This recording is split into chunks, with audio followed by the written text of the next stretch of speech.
It's a Gundam! Die, we're back! We are. Whatever what we just watched. I still don't understand it myself. I regret my life decisions. Okay, so Gundam Wing. Should be noted, me and Dai have no nostalgic attachment to this one. We went into this one mostly blind. Outside of owning some figures for it. You know what's funny is because we didn't know anything about Gundam Wing, we just used those Gundam figures to roleplay Armored Core shit. Yeah. Yeah, Armored Core is kind of the reason I got big into mecha. That and ZOE. Zone of the Enders for the 2 people that don't remember that series. Series is awesome, man. Just funny when it comes. Just get an X-Bone and then you can play it because X-Bone has backwards compatibility. While Sony says, "Fuck you, we don't know how to make a console." I mean, hi PS3. Well, Part 2 is on PS4. Part 1's the one that wasn't remastered for PS4 for some reason. Anyways, getting off topic. So yeah, Gundam Wing. This is going to be another one where, if you like the show, that's fine. I know a lot of people absolutely love this anime. But, we're not going to hide our opinion on it.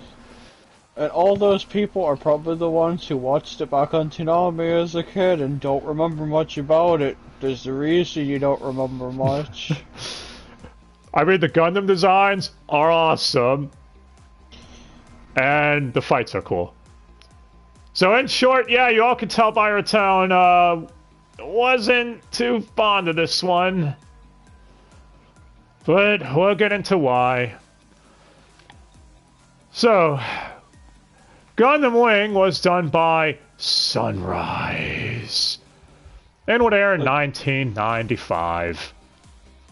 Right after G Gundam. Say who Gundam anything is done by. That is a good not point. Done by Sunrise. Well, it was produced by Hideyoki Tobioka. Probably butchered that. With the writer being, oh no, not another one of these. Katsuyuki Tsumizawa. There we go. And apparently these guys have been working on Gundam for a while. And this series would follow 5 protagonists because they wanted to try mirroring the success of G Gundam. So you had a protag from basically each different region. One from China, one who was Arabic, etc., etc. You get the idea. Sounds like a good idea on paper, but the execution is really boned here. It would require half the protags to even have anything going for them. Yeah. Again, G Gundam, I don't have any nostalgia for either, but I still remember all the protags. Yeah, they all had their distinct personalities and motivations. Some of them probably could have used more screen time than than others. We could have used them saying Chippity's nameless. Well, either way, Gundam Wing would also get a sequel movie, which, yeah, we'll cover here too. Oh, sorry, sequel OVAs that aired in 1997 that would then get an extended cut into a film.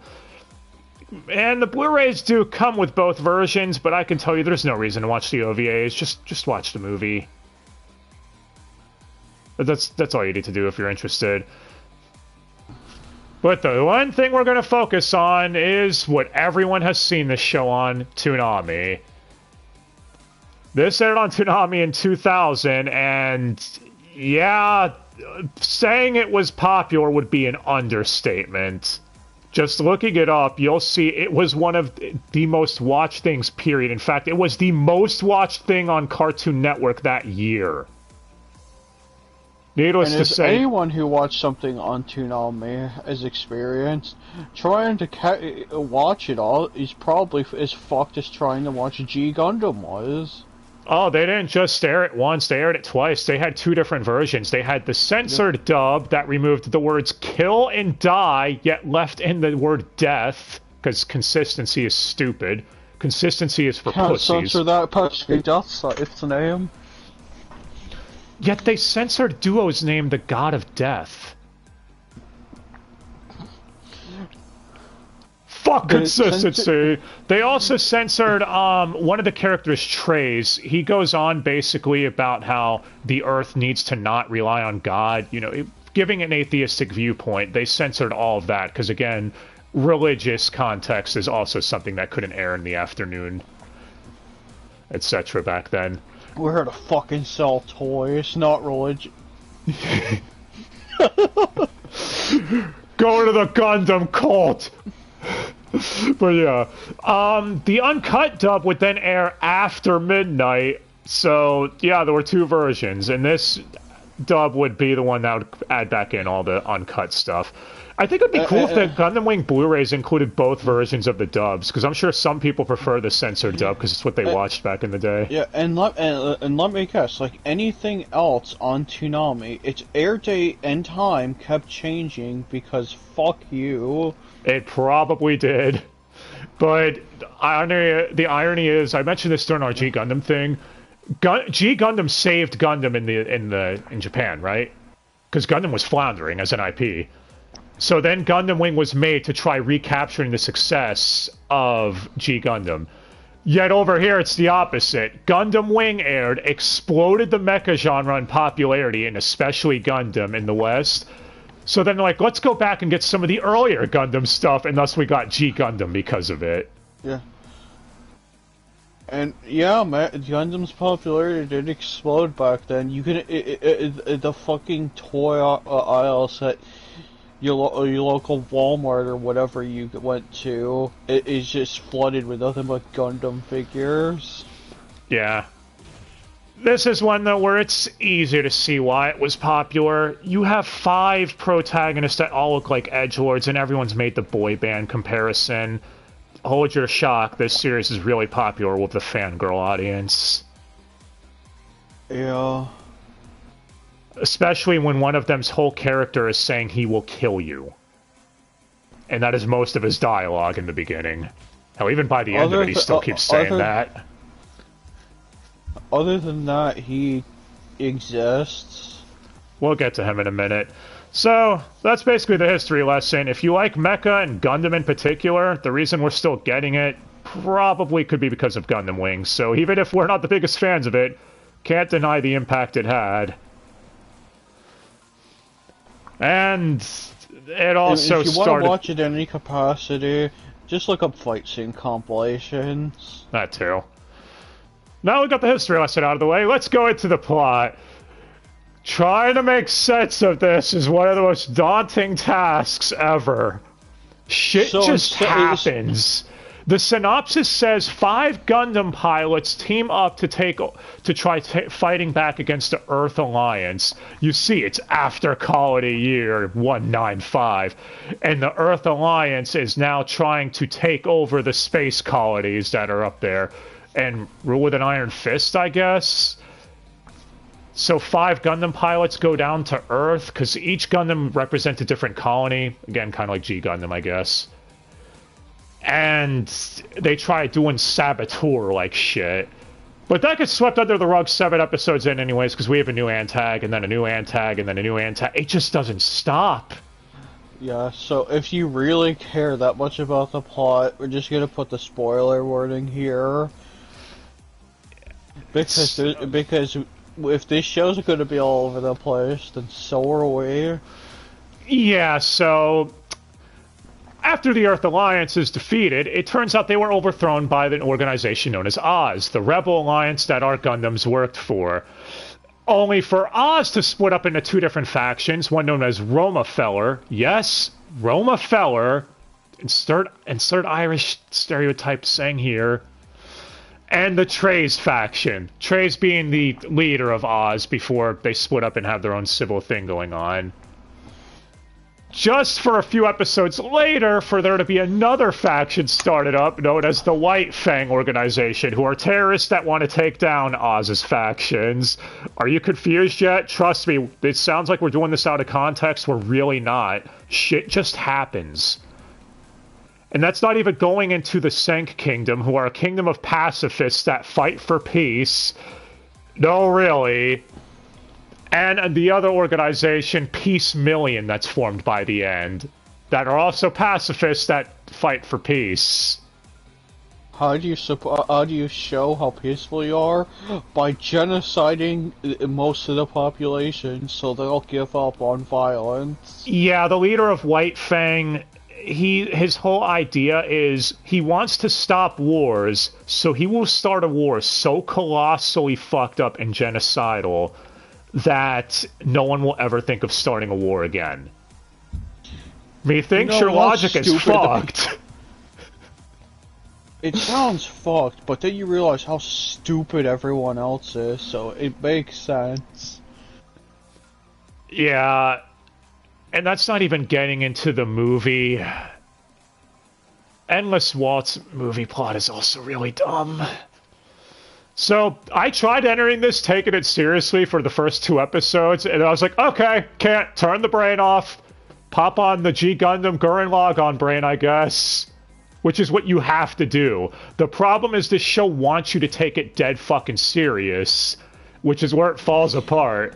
And the difference is, with those two, you can take it serious to an extent.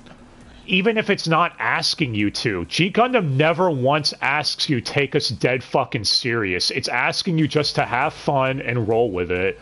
Gundam Wing, though, it wants to have its cake and eat it too is the problem. Hey, let's have over-the-top stupid like G Gundam, but let's also try telling an anti-war message plotline. You can't do that! Pick one or the other!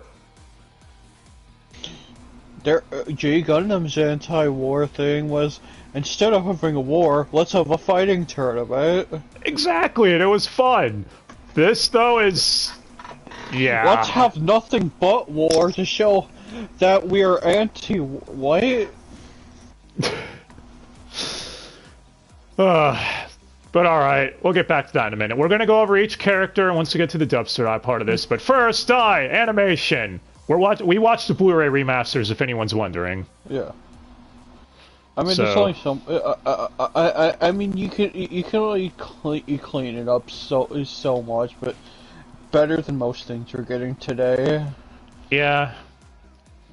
I have no doubt the animation is solid. I don't think Sunrise have produced a terribly animated thing. So, there's that. As far as OST, it's what you'd expect. Yeah. Typical 90s anime schlock, so a lot of you will probably be nostalgic for this type of OST. And I know a lot of people like the OP for Gundam Wing, which I don't think has been covered that much to my knowledge. I think that's even more surprising. But yeah, speaking of Blu-rays, this did get an Ultra Edition. If you're wondering what it comes with, way too much shit to list off, but it did come with a bonus disc that has interviews with the director and producer and writer and all that stuff, if you care. It's on Weebnies.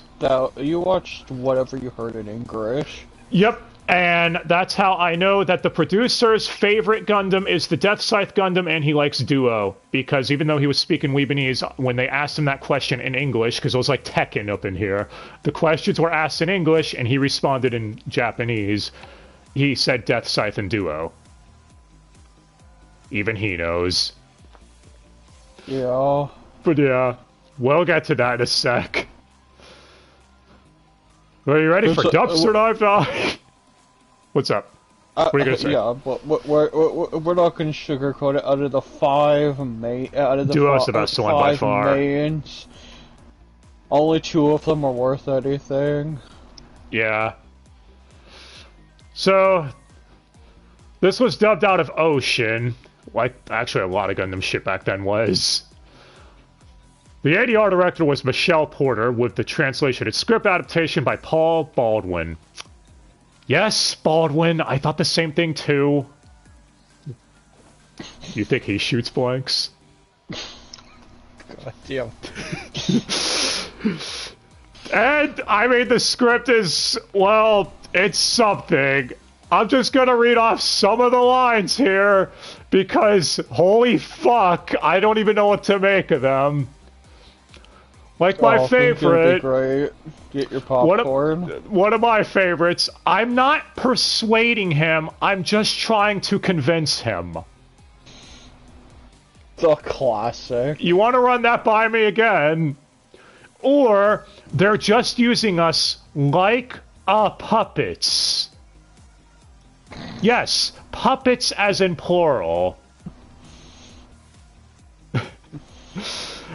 Again, what the fuck? Oh, then we have Wu Fei, the one nobody gives a shit about for obvious reasons. He's kind of a nothing character. We'll get to him. But there's a scene where a character has him at gunpoint. She's holding a gun to him, basically, and then he runs off. Not just a gun, a giant mobile suit gun, and he's just standing there. Yeah. And nothing. And she's a commanding officer. Her name is Noane. She's a commanding officer, and her soldiers are about to shoot when he's trying to get away. And she's like, "No, don't shoot!" And one of the soldiers is like, "What? But why?" Wu Fei, I shit you not, replies with this: "Because she's a woman." It's like, what? What the fuck does that even mean? She is a woman. That line broke me. I was like, I can't even. Like, for fuck's sake. So yeah, the script is hilarious, to say the least. But now let's get to our dubcast. So first we have Hiro Yui. Hiro is supposed to be our main man. He was named after the former resistance leader, Hiro Yui, from 20 years back, who was assassinated. So, yeah, he has no name and was named after him, I guess. That's the name he took I'm pretty sure they were all named in that regard. Yeah. Something like that.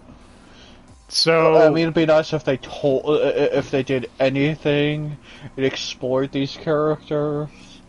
I'm sure someone's going to point out maybe the manga adaptation did, but guys, we're going based on what the anime presented to us. You shouldn't need to read a shit ton of supplementary material to understand everything. If they can't get it across to us in 49 episodes and a movie... Well, Hiro Yui's whole thing is being edgy.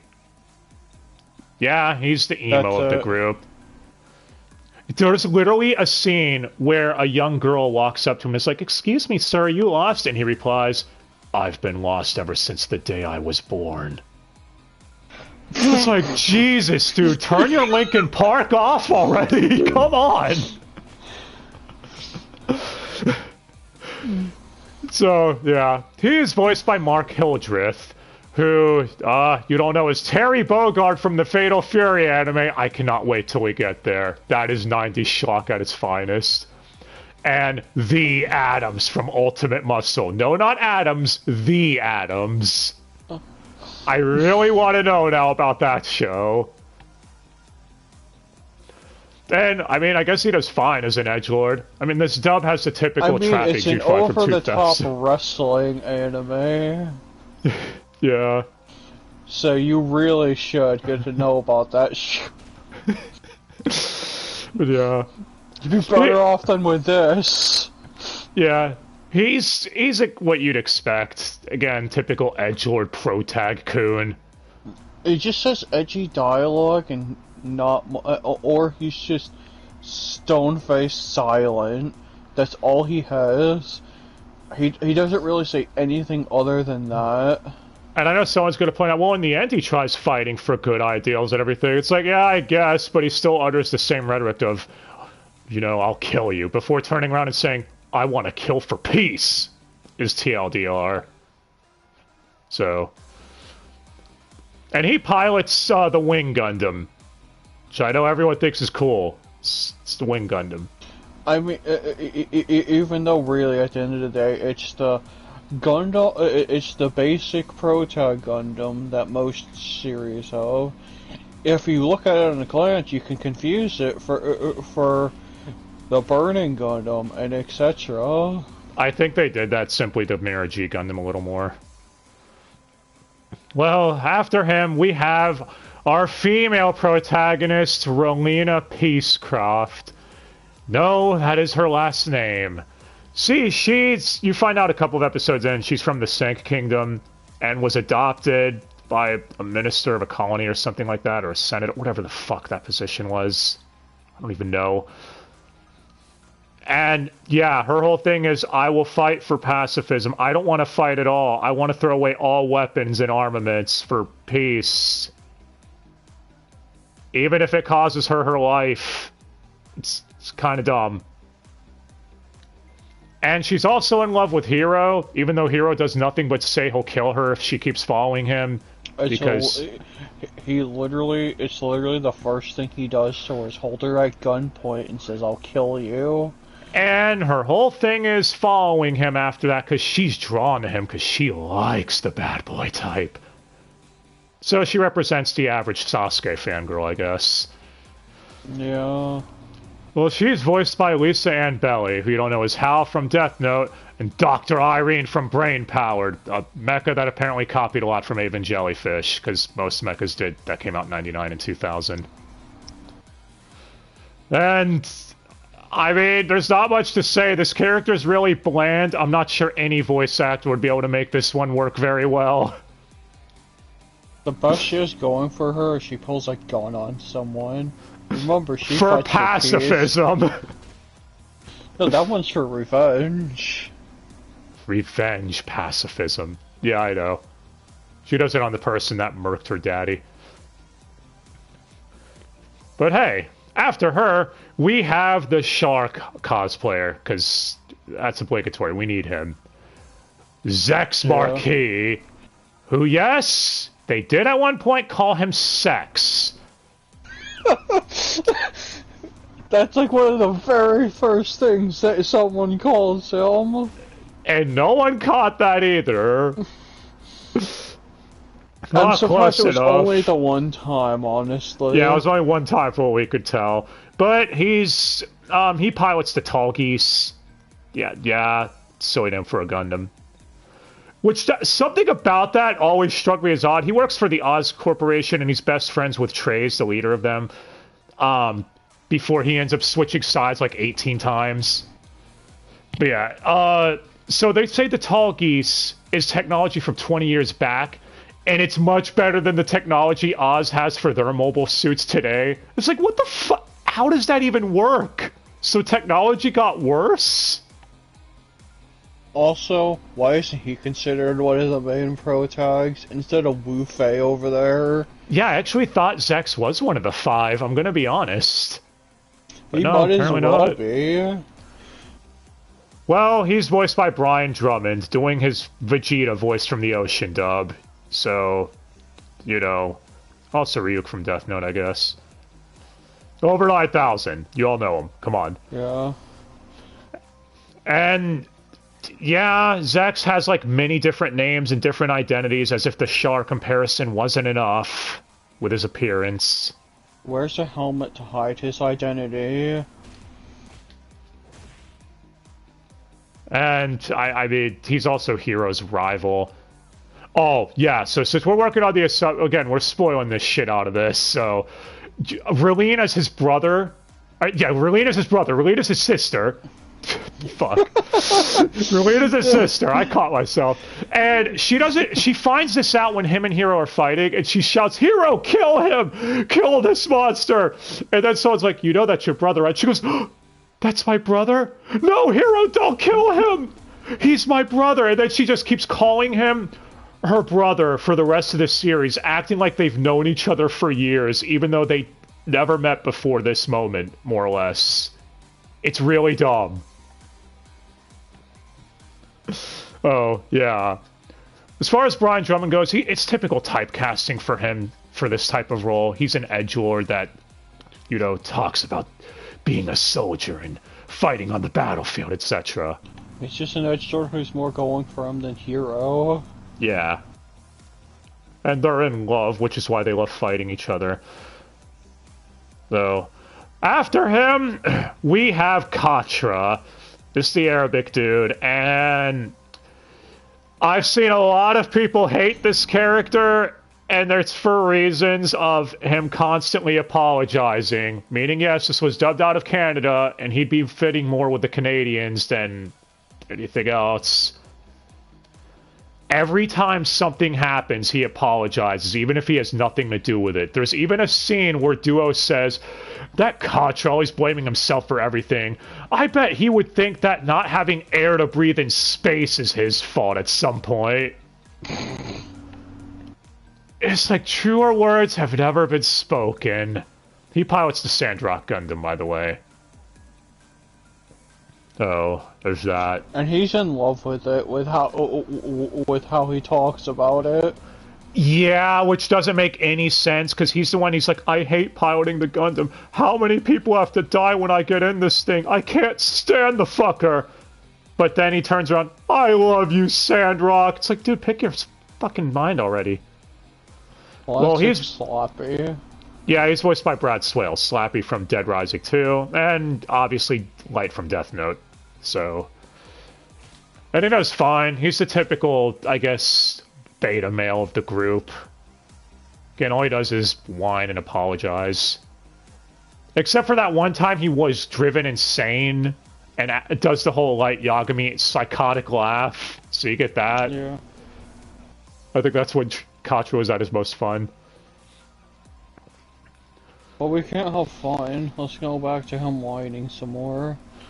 Don't worry, because... He's also in love with one of the other characters. Who's next, actually? Next, we have Troa, who works at the circus. Yeah, well, that's definitely a choice. Yeah. So, Troa's whole thing is, he seems to be the smart one. He tries going undercover a lot and working from the inside to sabotage shit. Even one of the instances he uses his name to do so. Yeah. Then again, not like he's a public figure or anything. Well, the thing is that makes it really stupid. What makes it stupid is the Endless Waltz movie reveals Troa Barton, he took his name from Dakin Barton's son. Again, we'll get to Dakin Barton in a bit. But, so, Dakin's son died, and Troa's like, I'll take on his name. I'll be Troa Barton from now on. It's like, you didn't... no one noticed. The two look nothing alike. Damn it, Gundam Wing. But yeah, so I don't have an issue with Troa. I think he's one of the more consistent characters. He's one of the ones I actually do like. And he's also voiced by Kirby Morrow. So, there's that. He's someone who tragically died a couple years back. You don't know him as Moroku from Inuyasha, or the Ocean dub voice of Goku for the Boo Saga. Because apparently Ocean dub Goku was switched like 18 times. I don't know why. But hey, his most important role, Michelangelo from the next mutation of TMNT. Oh no. Damn it, man. But yeah, he does fine as Troa. This is actually one of the Ocean dub VAs I really like. I was half waiting for him to say delete, because he's also Mikami from Death Note. But yeah, him and Katra become really good friends. And I was like, great, so Light and Mikami are together. This isn't stupid at all. It's hilarious. After him, though, we gotta go to the one no one gives a shit about, Wu Fei. Wu Fei's whole thing... Oh yeah, I should mention Troa pilots the Heavy Arms Gundam. Seems like a boring name for a Gundam, I'm not gonna lie. I mean, honestly, I'm gonna be honest, out of the air quotes 5 millions, that's the only one I don't remember owning at all. I remember having every other one, though. Well, it's time to get... Tall Case, too, I guess. The one no one gives a shit about is here, Wu Fei. Yeah, Wu Fei's whole thing is he hates weakness, so he will fight to get stronger. And he pilots the Nataku Gundam, and all he does is talk to it about how much he wants to fuck it or something. The sad part is it's probably one of the really cool Gundam designs, but it's stuck with him. Yeah. So Wu Fei, his character is all over the place too when he is there. So his whole thing is he switches sides a lot just because he likes fighting strong people. So, and then this Waltz movie, he has a heel turn, and his whole reason for it is he wants to see if killing people in the name for peace can actually achieve peace. Wu Fei, shut the fuck up and just go away already. Anyway, Wu Fei is voiced by Ted Cole, who's Yamcha from the 1995 dub of OG Dragon Ball. That actually explains more than it should. And Sideways from Transformers Cybertron. Sideways. Silly name for a mech or a transformer. I mean, it sucks this dude was... silly ones. Yeah, this dude is stuck with such a fucking dumb character.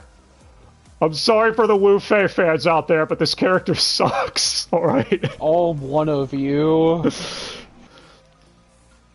There's a scene where he's like, I can't pilot my Gundam anymore. I just can't do it because he's depressed. And he says this right after piloting his Gundam and winning a fight.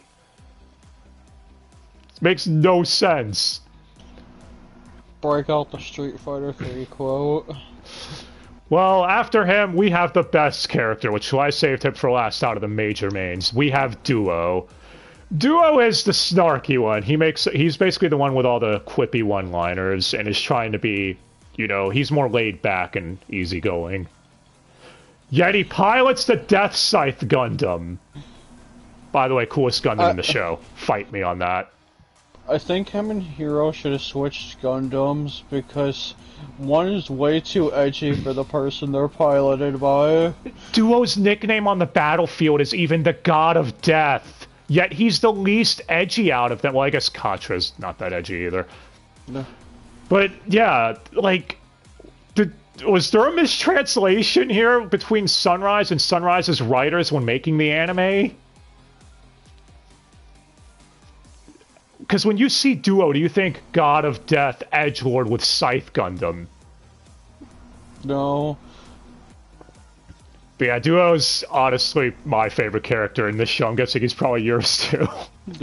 Because he's great. He's the funnest character to be around. And one of the only two consistent characters, the other being Tro. Yeah. They're both 100% consistent all the way through, except for some questionable lines here and there, but that's expected. From Troa, when he's an amnesiac. Yeah, there's a scene where Troa's an amnesiac, or a few episodes, and he's like, my Gundam, when he looks at his Gundam, the heavy arms. But then they say a couple of episodes later, Troa, this event you just went through, you got your memories back. It's like, wait, didn't he already, though? He recognized his Gundam.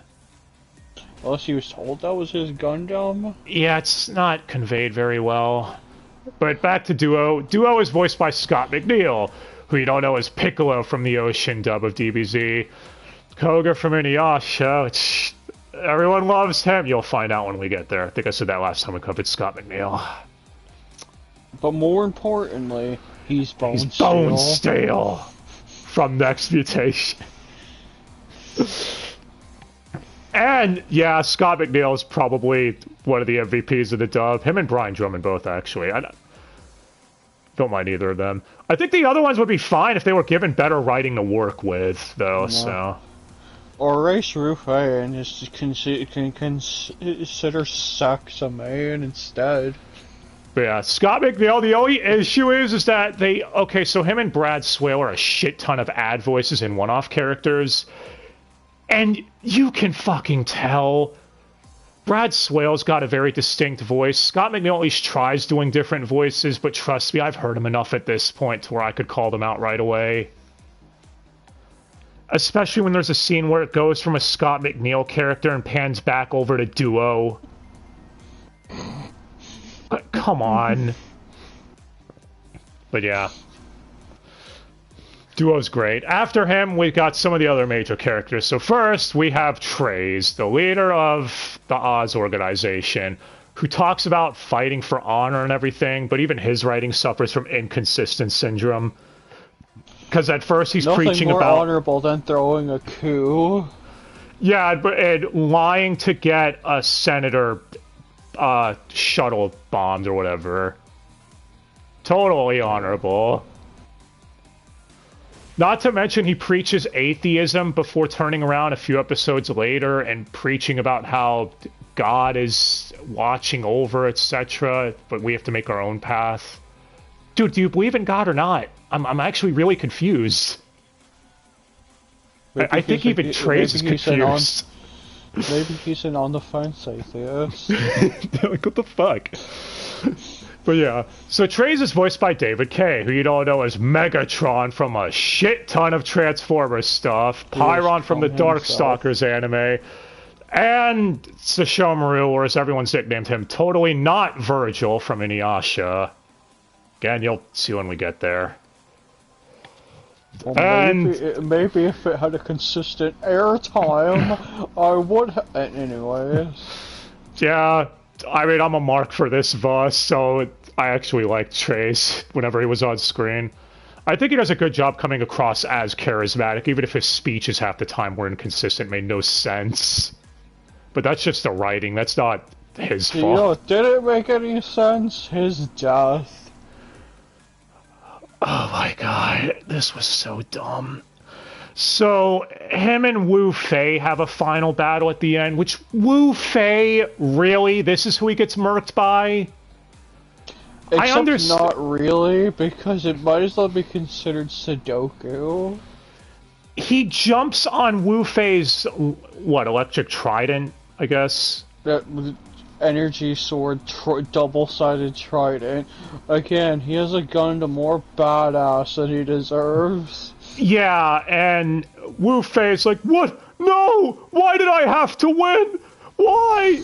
And as Trace is dying, he's like, good job, my old friend. It's like, old friend, what are you talking about? You had interacted like once. Yeah, where you two had a duel earlier in the anime, like 30 episodes back, and he jobbed to you. So I get what they mean, having Wu Fei become stronger and conquering his rival. The problem is their connection is so minimal that it feels unearned. It would make more sense for Trace to fight Zex. The two of them were best friends and had conflicting ideals by the end. But, yeah. No, that would make sense. Well, after Trace... Did you forget what you were fucking watching? But after Trace, we have Lady Un. Yes, Un. That is her name. Who is, Trace's, I guess, pseudo-ship. She's someone that admires him and is one of the top commanders in his army. And her character also suffers from what I'm now going to officially dub Gundam Wing Syndrome. So, apparently she has multiple personalities. When she dons the uniform, she's a commanding, hard-as-nails asshole on the battlefield and behind the scenes, whatever. But when she's out of her uniform, she's kind, caring, and compassionate. What the fuck? I just... And it's worse than he's making out to be. It's like flipping a switch. It really is. It's not like imagine taking your shirt off right now and suddenly flipping personalities 180. It's not like she has inner monologue thinking to herself, okay, I'm on the battlefield, I need to be serious now. No! It's like two completely different characters. Yeah. I mean, the way they were framing it is, oh, she was acting like that to go on incognito to take over the colonies that way. And it was just getting to her, but no. It's just a switch. You can flip. You can put on clothes, and you could be someone completely different. I guess she was cosplaying a military commander and got too big into the role. Yeah, she might. Yeah, she's clearly Agent 47. Well, she's voiced by and identities. Jesus, this is actually her name, Enuka Okuma. Yeah, Akuma Matata, blah blah. And I couldn't find anything on this chick. I really couldn't. So, going to her thing, it's like her only voice credit I saw was Gundam Wing. She just fine for whatever she's given. Yeah. But then once you get to the space arc, we get that, and it's like, why? I'm just confused. Well, I did. The thing is I actually like the relationship with her and Trey's, where she was trying to appease him so much, where she's getting his ideals mixed up, even threatening to destroy colonies if the Gundams didn't back down. And Trey's getting on to her like, "Don't do that, no." Like that could have gone somewhere, but it's this show, so they I guess decided to change their mind and go another direction. That just sums up the entirety of the show, really. Yeah. Well, after her, we have another military commander from a different organization, Sally Poe, who has 2 voice actors for some fucking reason. So no matter for how inconsequential this character really is. Yeah.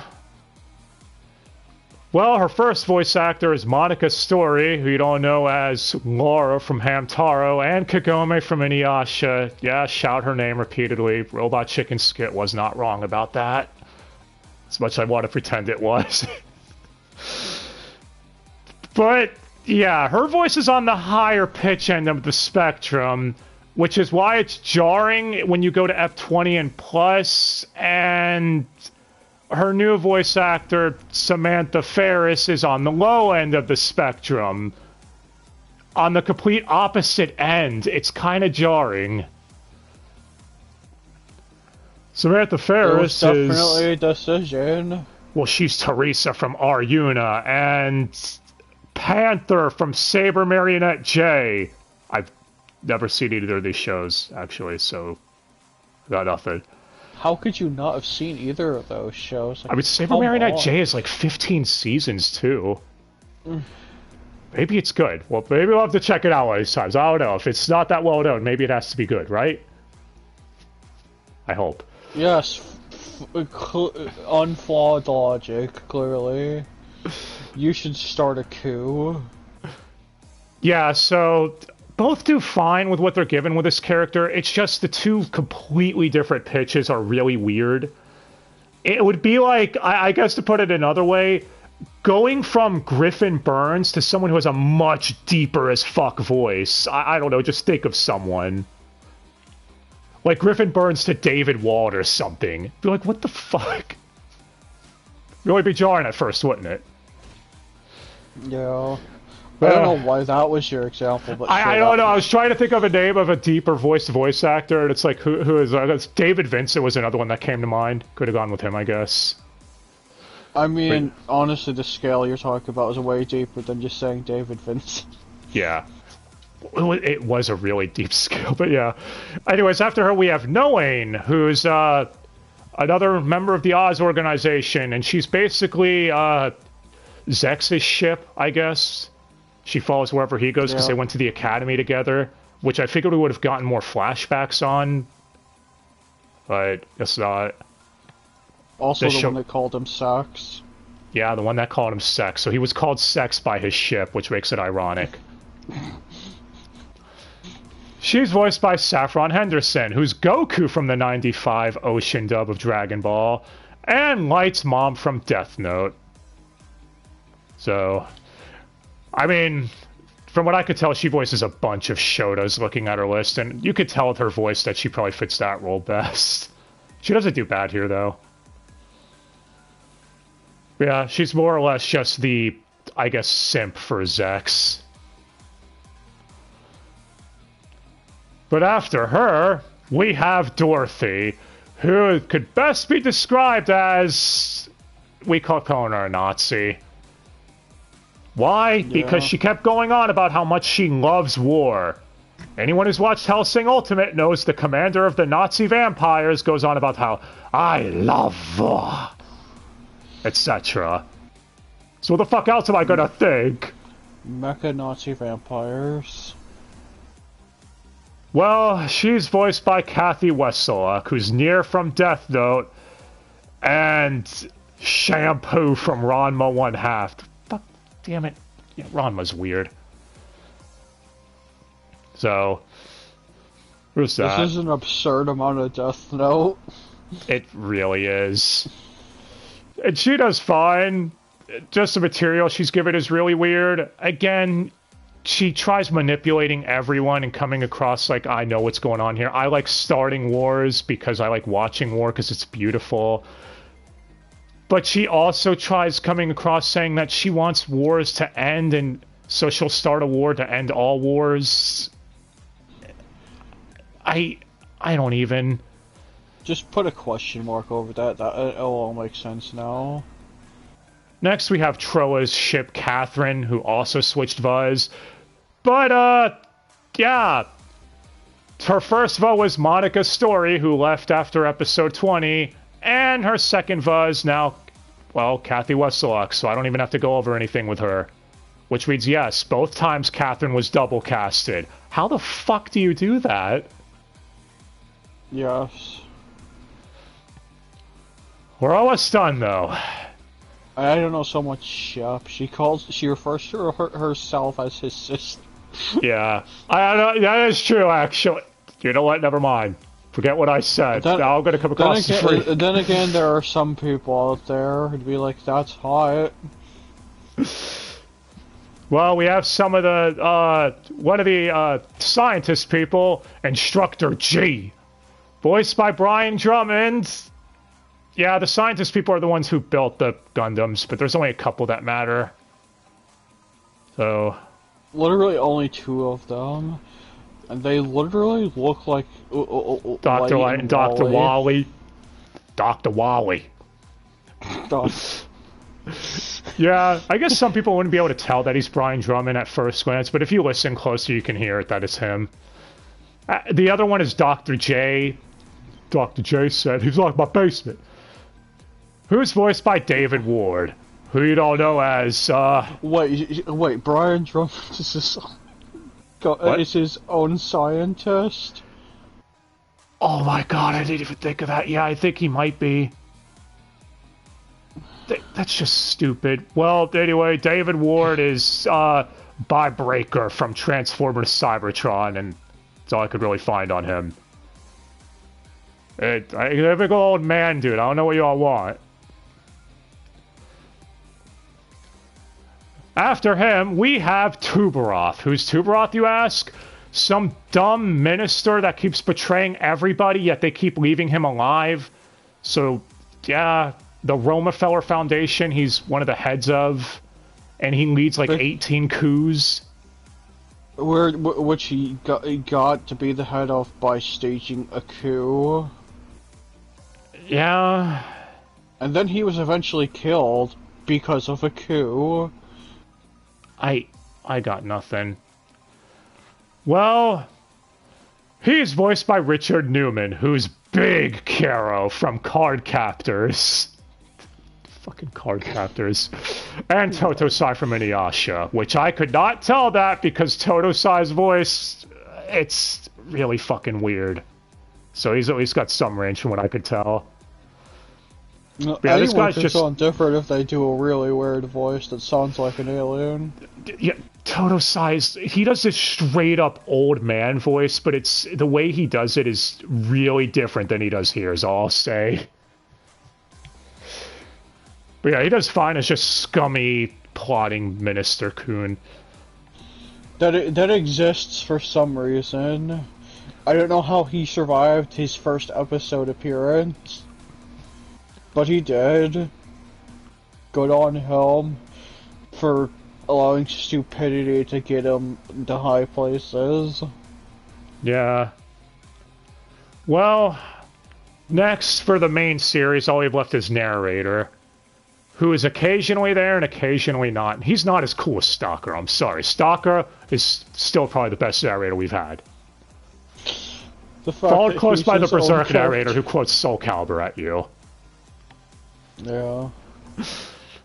But yeah, he's voiced by Campbell Lane, who's Mr. Kobayashi by Mega Man Upon a Star.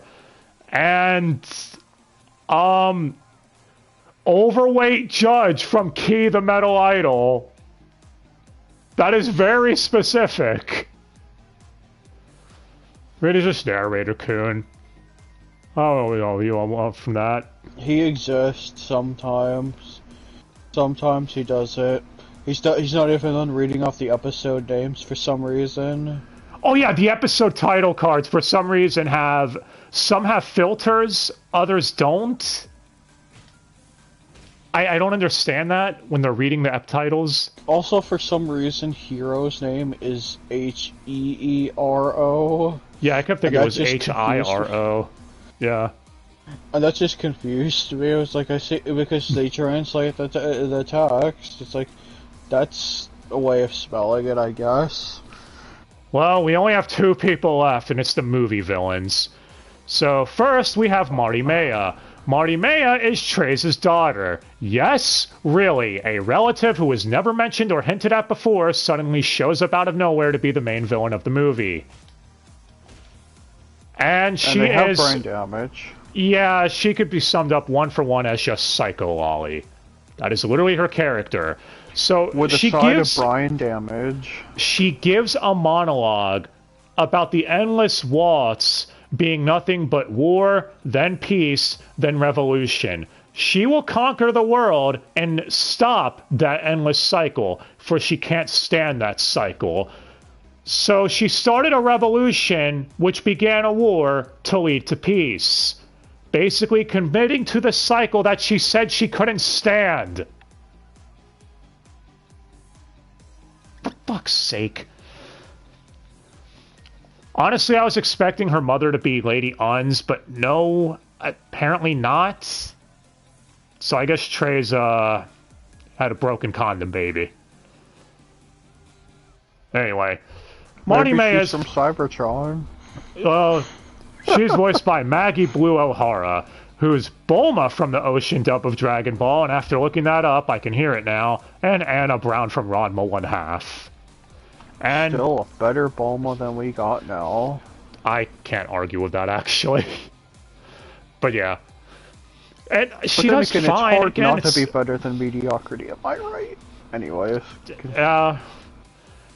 Marty May is another character where the material she's given is just...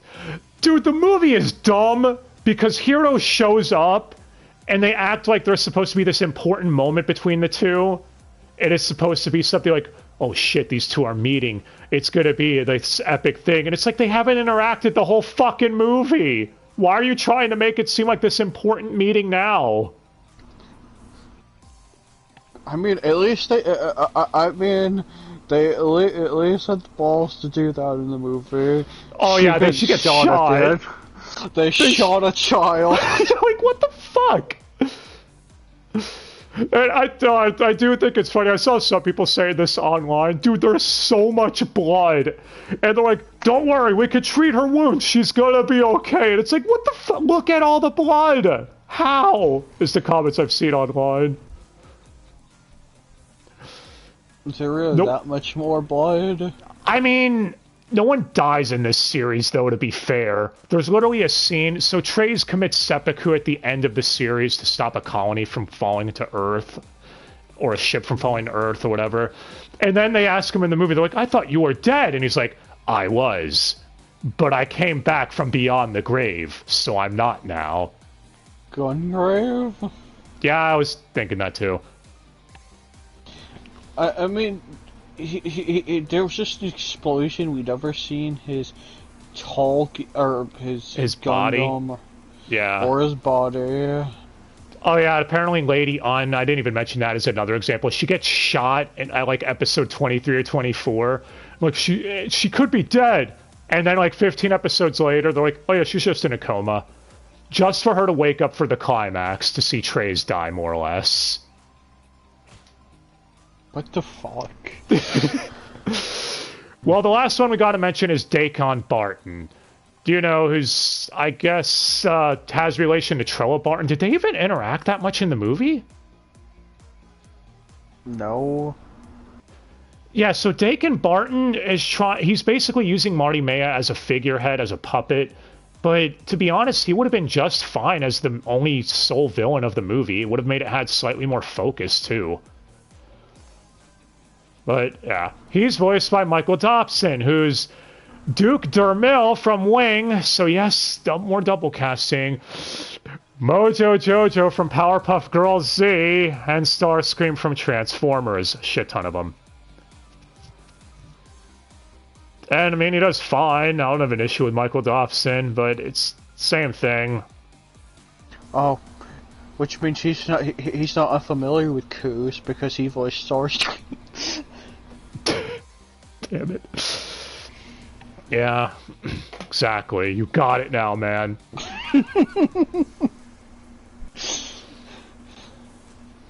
But that's the whole cast of everyone. That there's a shit ton of other characters, which is kind of the show's Achilles heel. But we'd be here all year. These are all the ones that were major. So, yeah, just cut down most of the other characters and only have it 2, man. It's the only 2 that mattered. Well, I'd say 3 if you wanted Zex there. Zex could be fixed if you cleaned up his writing a bit. Because, Zex is the one that becomes the leader of White Fang, and he was the one that wants to start genocide to prevent genocide. Then it's just like, but why did you make him the leader of White Fang? Why? Yeah, they're like, we want to recruit you. Oh, you're part of our army now. Okay, now we want you to lead us. You had no plan, but you were so committed to your coup. The thing is that if they didn't have him, if he didn't join their cause, they would literally have no plan going forward and would have been thrown over easily or overthrown. So, even if they did have a plan, they'd be overthrown. Someone in their organization would just commit a coup and they name themselves something else. Yeah. But that's the whole cast. Apparently everyone on the cast list was ad voices, but the one we knew the most were Brad Swale and Scott McNeil. But according looking out of the ad voices section, everyone was recycled. So it has that going for it, I guess. So just most jobs, especially out of LA. Yeah, and to be fair, this is a 50 or 49 episode series with a movie. And I skimmed through the OVAs to see, like, I couldn't tell if any dialogue was different, but again, I did just get done watching the movie, and I was only skimming the OVAs. And I will say this, the Blu-rays come with Operation Meteor, which is a series of 7 OVAs that Nozomi didn't dub, you motherfuckers. Why? That would have actually made this Dubster Dive more interesting. I would have liked to have seen who they could have gotten from a dub studio to replace these characters. And compare and contrast and all that shit. But yeah. So those OVAs are Weebanies only. As far as if Gundam Wing got any other sequels, apparently there was sequel novels that take place after Endless Waltz. That makes no sense. Yeah.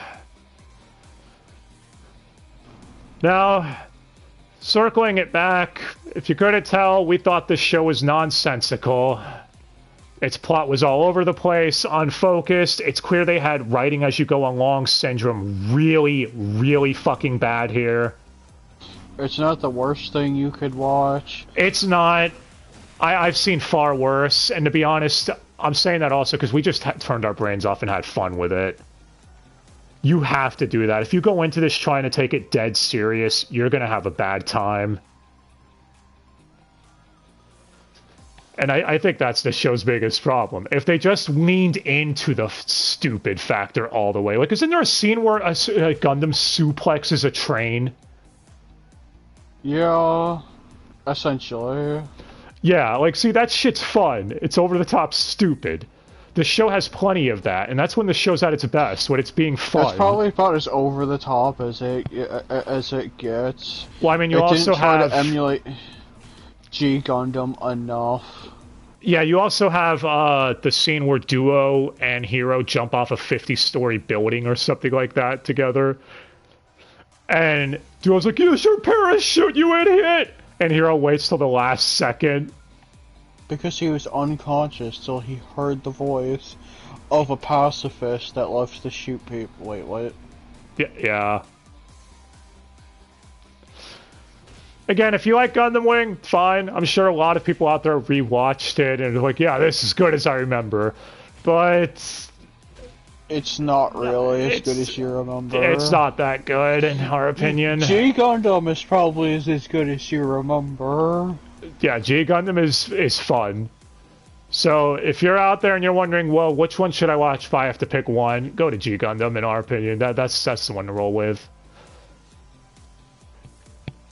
But I will say I wasn't bored watching Gundam Wing. There wasn't a moment where I was bored. There were moments where I was... That's not fair. G Gundam has the advantage of having Master Asia. Yeah, that's true. This doesn't even have Master Asia. Though it has Duo. And Duo's cool too. Now we're done with that. Coming up next? Don't know yet. We'll find out. But definitely want to start covering more mechas here, because fucking mechas are great. Seriously, who doesn't love watching giant mechs beating the shit out of each other? That was the thing that was frustrating. It's like the episode titles, Zex versus Hero.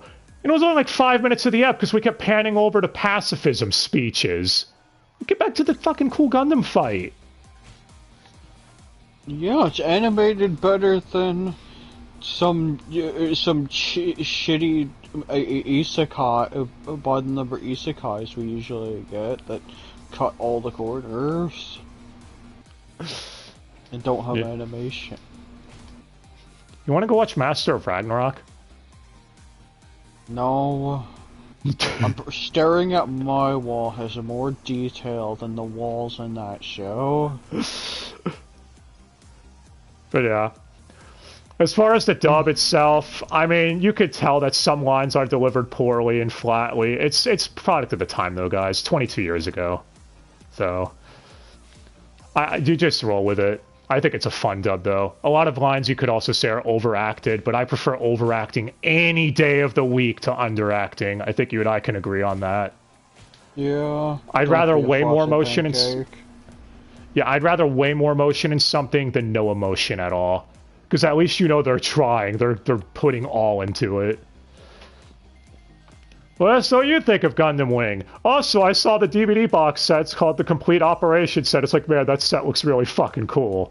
But I'm not interested in picking it up after watching Gundam Wing, man. I'm sorry, guys. Some of the cooler Gundam designs out of the things.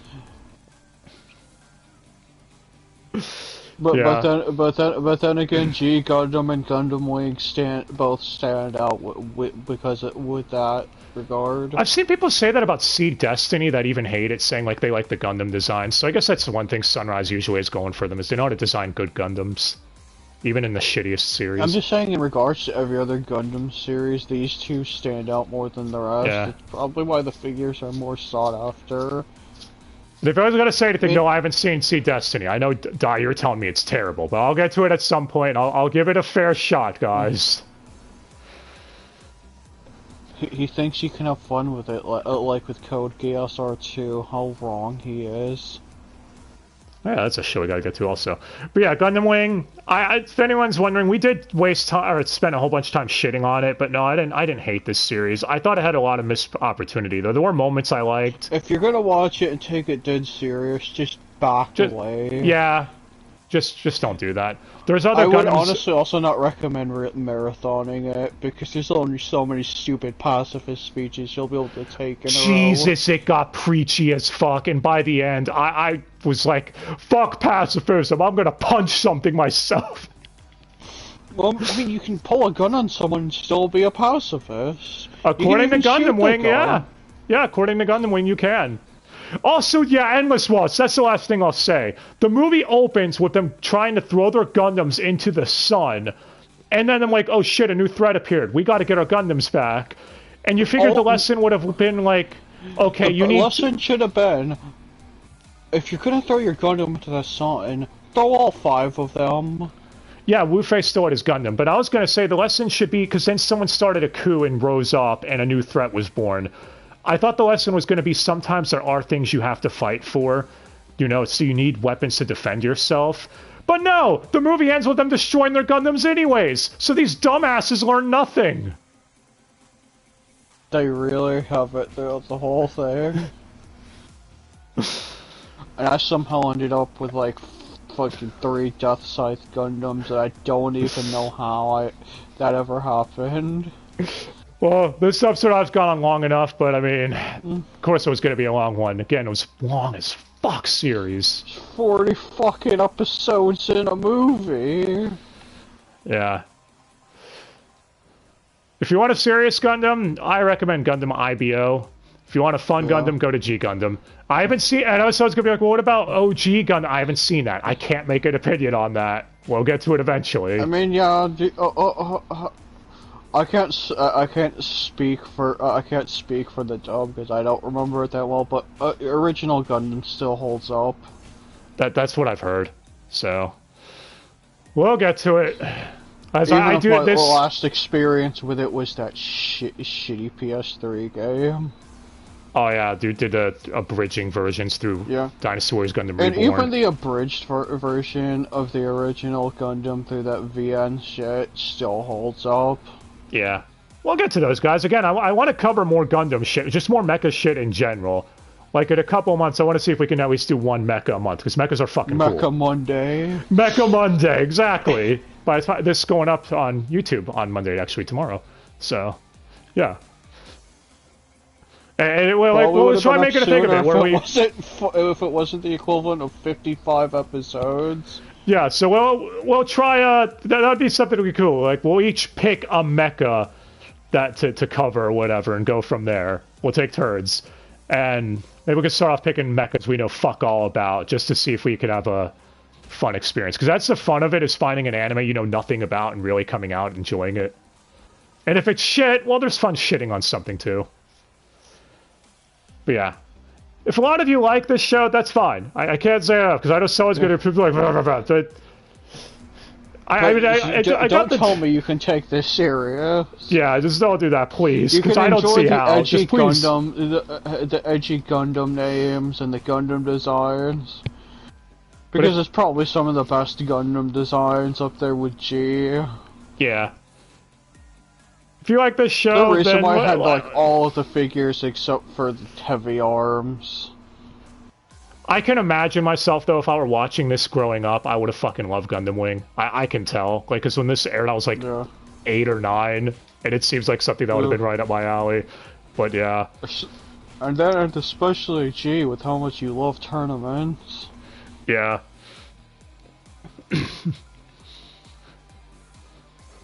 But alright, guys. Let us know what you thought. If you love Gundam Wing more than us and hate us now for shitting on it, let us know. Or if you agree with us, etc. Hell, maybe you hated it more than we did, because again, we didn't hate it. We were having fun. There was never a point where we were bored. Apart from the 2 recap episodes back to back, which that was unfucking necessary. No, I'm sure they can't wait for you to get to see Destiny, because they know your pain. Well, I'll get to that eventually. But till then, guys, thanks again for watching, and I don't have to suffer through it because I know better. I hate you. Oh, fine, I'll bring Goku along with me when we get to the seed duology.